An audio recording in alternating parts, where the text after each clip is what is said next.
It you know, whatever it is that's calling you, if it's a feasible dream, don't dismiss it. Don't dismiss it. Don't let naysayers or people that don't understand it alter your dream. For you homemakers out there, just make the most loving environment you can for your family with what you have. And those are the things that they're going to remember.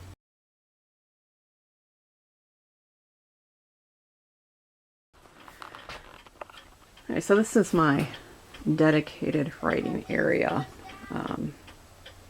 It's Josiah's desk that Ron made for him several years ago from an antique cherry table that was falling apart, and he doesn't have room for it in his bunkhouse area up at the shop, so he went ahead and told me I could use it, and it works out great. After everybody goes to bed, I can have quiet time. And these are my inspirations for the novel that I'm working on, since it's set back, part of it, not all of it. It's kind of a time-lapse novel that goes back and forth through a journal entry. But these are some of the characters that I am basing the characters in the book on. And it's, some of them I don't know, some of them I do know. This is actually Ron's grandfather's family. This is my grandfather, and that is my grandmother from years ago. These have been, I've had these pictures for years. This one, and I need a new piece of glass in there, and this one also. And there's something about these pictures that speak to me, that the person in the photos is, I don't know, there's something about them that draws me to these pictures, and I can just imagine their life and possibly events that happen. This picture also is of, it came from Ron's great-grandfather's stuff, and we're not sure who it is, but I love what the picture says about the man and the woman. And of course, we can only surmise and fill up the blanks. I mean, they could have been a bickering old couple, but in this picture, that's not what it says to me. Just like the lady back there tending to her flowers. But anyway, so obviously I have insulation behind my writing area, and as you can see, the studs are bare, and behind here there is no insulation yet. And that leads to the point in this video, is why are your walls not finished? And why are you bothering to decorate unfinished walls? We had a viewer comment quite a while ago. When we first moved in here, we had been in the trailer, and it was horribly cold and horribly moist because of the heat source, and it was just not ideal. And we hurried as fast as we could through this cabin to get the family out of the RV and into a more conducive living space.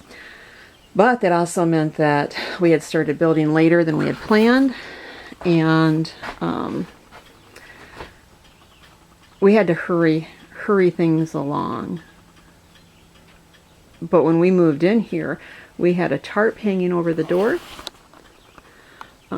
We had no windows in. The holes were cut, and Ron had wrapped Tyvek, which is what you see on the wall back there, around the entire cabin. And we moved in. Now the first few days was very cold, but what we'd had, see the floorboards up there, is we had no floor in the upper portion of the cabin, and of course the upstairs is not finished at all. So what's up there is tin roof, and it was miserably cold. Kids were in triple layers. We were huddled around the stoves. Well, I wasn't even sure we were really going to be able to do this. I thought, you know, the trailer was actually looking like a much better point, or much better option to be in than the cabin at that point. So Ron had went ahead, these boards up here that are you see as the floorboards, well, maybe we'll talk about why the rack's hanging up there later, but right now the floorboards were supposed to be the lath on our cabin. And we decided that we really needed the floor space more than we needed the lath. That's why you see the light coming through, because our, the boards were intentionally set just a bit apart because we knew we were going to put lath over it. But we had to make a choice. We didn't have any money at the time to invest any more into the building, and so he took the boards that were for the lath, put them up for the floor, gave us more floor space. He cut insulation and covered these up. Obviously, our dead air spaces right there that go up to the tin roof, and we're, of course, without, doesn't take a rocket science, we're losing heat there. And as soon as he did that, it was like the entire heat dimension of the cabin changed, even without having windows, even without having walls insulated. So as soon as we could in the spring, as spring had come, we decided that it was time to get windows. And we were going to get new windows, but it was going to limit us to only a couple of windows. So we went to the Restore here in our area, and we were able to get all the windows that if you watch any of our videos, you see in our home. Now they aren't the best windows, but they're better than what we had, and they work just perfect for us right now. Now that may change over time. We may decide that we want to invest in windows, but that's not the top of our priority. Now the other thing I want to point out is, even though our walls are not finished, it is sufficiently warm in this cabin. In the UP, out in the middle of Lake Superior in the dead of winter, we are more than warm. We have to actually leave a window open often. I have this window here placed specifically by the stove because I have enough experience with the stove to know that it gets extremely hot in that area, and I wanted basically to have an exhaust area for the heat to go out. And that's how warm it gets, that in the winter, oftentimes this window is open to release some of the heat from the cabin. Back to the point in why didn't you finish the walls? So why bother decorating a place when it's not even finished? When you're looking at, I think it's quite humorous. I find this ironic that with the research I've been doing, it's true that people in the pioneer times and prior to that, the Great Depression, when they lived in shanties, oftentimes the walls weren't finished, and they were, papered, used with newspapers or whatever paper they could find. Tar paper was used if available, but oftentimes they had to use a local newspaper. And so I just kid around with the little ones and tell them that it was just like Little House on the Prairie in the Book of the Long Winter that Laura describes, that they're living in the shanty and they've got the tar papered walls. But our Tyvek is a huge step above the tar paper walls. Now, so why don't we finish it? We have our purposes, our reasons in this. First off, when we moved here, we decided that we were going to do this as low cost as possible so that we could get up here. A reminder that our business depended upon our move. If we had not moved to source our business for the wood required, we would have had to have closed our business and obviously changed fields of work. Now that would have made some other issues, because work oftentimes in this day and age is not dependable. It's getting better, yes, but when all this happened, it was not.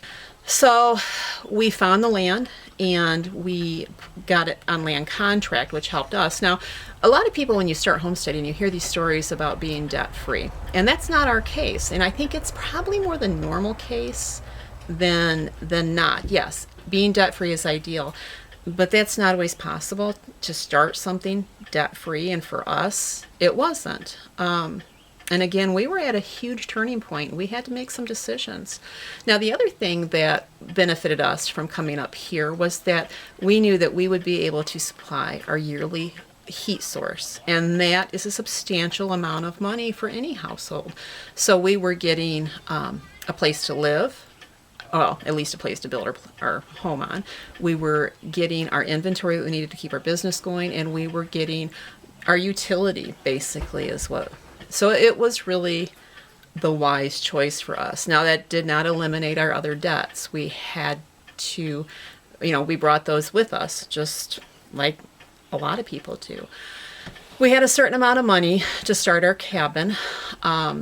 It was a lump sum, and it ended up, we were able to use, I can't remember exactly, it was somewhere between $9,000 to $10,000. And we, after living in the trailer for about 6 months or more before we started building, we realized that our original sizing for our cabin was not going to be big enough. It was just set up in a bad situation. So we took, because it was actually supposed to be much smaller, and then it was going to be finished inside. But we decided that it was better if we increased the size overall and then worry about finishing later. Now, our property is paid off within just a little over a year. The property will be paid for, and as long as we don't, worry about what's going on so much inside the cabin, the finishing portion of it, because it's functional. That's the key right there, is the cabin is functional. It's dry, and it's warm, and it's protective. As far as aesthetics, all that can happen later. A lot of people worry too much, I think, about having things completely done, and that's not a bad idea. Don't get me wrong. I mean, if you can afford it, great, go for it. But if you can't, you can always be creative and think outside the boxes, one of our favorite things to say, and do what you have to do to make those dreams come true. Once the land is paid off for by the grace of the good Lord, then we'll move on to looking at paying off some of the other debt that we brought up here with us. But eventually, little by little, the cabin will get done. Last year we didn't even have insulation up. Not because insulation is really expensive, but it's just because we just didn't have it up at that time, and then we kind of made it a priority for a few certain reasons. We have a few $100s of stuff we want to try to accomplish this summer, but I don't see the walls getting finished. If you've watched our videos for a while, if you're familiar with our place down south, you know that homemaking is really important to me. Having a welcoming environment, having an environment that is warm to the family. It's not so much about the cost, but the atmosphere. And when we moved up here, there was a lot of emotional turmoil going on just because of the move, because of the adjustment. I didn't realize it at first, but when we moved into the trailer, it was more emotionally challenging for me than I thought it was going to be. We made it into a home, but each thing, the change of the season that came around, something new happened. When we first moved up there, we had put some things that were important to us, books and learning equipment, a few little odds and ends, some pictures. But as the water issue happened in the trailer, the moisture from the heat showed us there was condensation, and those things were becoming endangered of being ruined. We packed everything up. So pretty much what we had in there was just bare bones necessity. And then when we moved into the cabin, it was still just trying to get things into sync. And so finally at this point, at this phase in our lives up here, that it's safe to bring out, things that we use as tools in our lives, or things that have meaning to us. And in order to create that atmosphere, that home, that inviting place that is a safe haven for my family, I don't even look at the walls. I look at the things that are part of our family or part of who we are. I'll show you here. Some of the windows that we got. Of course, you're at a restore, so it's not like you can say, hey, do you have 8 of these windows? You pretty much figure out what they've got and if you can make it work. So there's 4 windows that we have that are just storm windows. And everybody knows that a storm window is just that. It's to go over another window. But in our home down south, we actually had a couple of these that were already in when we bought it, and we worked with them and they were fine. So we thought for the moment this was going to work out great. We don't care for the look of the storm window. It's obviously an older storm window and it's not that attractive, but I had this old window that I had actually hung up from the ceiling and used as a decoration from there down south, and we hung it up here, and it has old bubbly glass in it, and it dresses up the window. And the cost of the window was phenomenally low, and I already had the other one. The curtains, went to the thrift store and I found curtains for $1.50. You know, it doesn't take much to make a difference. It really dressed up and made the cabin feel completely different. Ron and RJ made the curtain rods and the hooks for me.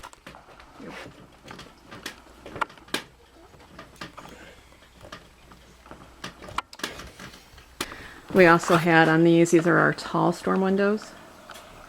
They fit great, they fit perfectly, but they are just a storm window. But again, we're plenty warm in here and it lets in the light. And to dress them up, I had a couple of more windows. They're not as old, the glass isn't bubbly like the others, but it certainly dresses it up. And then we hung the curtain, you know, these are thrift store curtains again. These are actually older ones. I already had these, but they fit the windows perfectly. This was a sheer that I had gotten at the thrift store for $1.50. When I got it home, I thought, that is really odd. But we made it work. Now, again, my point is things don't have to be perfect to make them work. You know, whether it's the walls or the living situation or the debt situation. And I'm by no means saying get into debt, but I'm saying that, you know, sometimes being debt-free before you make a dream come true isn't always possible, and sometimes it's necessary to make that dream come true, even though you're not debt-free, and as is in our case. You know, this life isn't for everybody. This life it's dirty.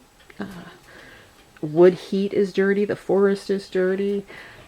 There's anyone that has wood or lives in woods understands what I'm saying. And so I especially think about not having electricity. You don't have an electric sweeper, so you learn real quick that you learn to adjust and embrace your environment. But it is a good life. It is a life that is fulfilling, and I would encourage anybody that, you know, has a hankering to look at your situation and see what you can do to make it happen, because tomorrow comes and goes, and before we know it, we've gone beyond the point of being able to do these things. Though one commenter that said that I was saying that left a comment, why aren't your walls finished? They obviously would not handle this lifestyle. They had seen a video that we had done before doing, I'm sorry, I keep moving the camera back and forth here. I should be having the camera on me. I started thinking and didn't think about where to put the camera at. But they had said nastily, why don't you just put screen doors on it and live in a pie safe? I thought, well, you know, at first I'm thinking, wow, that was rude. But then I thought, well, it's fair. That's a fair question. You know, you're living in a place that isn't finished inside. And at this time, we didn't have the windows. And a lot of people, you know, can't get the vision or don't have the vision because their life is going in a different direction. Not everybody's life is going to be able to be something that can fulfill this type of lifestyle. Just like we could not handle going to New York City, Chicago, Detroit. I mean, we could not handle that. That would be a totally bizarre life to us. And to others, there is no other life.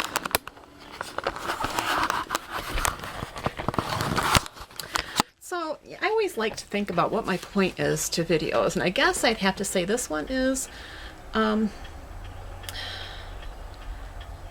I love to encourage people to think outside of the box. You know, life does not have to be perfect. Things don't have to be perfect to make them good. We just have to to be thankful for what we have and do the best we can with it.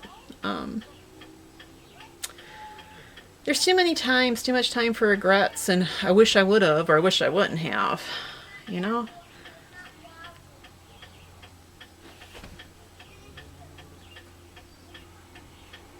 I don't know if you guys can see this. I'll try to zoom in. There's the window. My guys are out there, they're planting posts. And they just moved out of the way, of course. They're going to put up a couple of posts and some little bit of rail fencing here. And I can't tell you how good it does my heart when I look out and I see the direction and the guidance that these boys have from their father. And they'd have it, I mean, the older boys had it when we didn't live in the woods, but they have such an opportunity here that it just fits us. It's our life. Somebody else's life is a different fit, but it, you know, whatever it is that's calling you, if it's a feasible dream, don't dismiss it. Don't dismiss it. Don't let naysayers or people that don't understand it alter your dream. You know, as long as the good Lord is lined up with it, and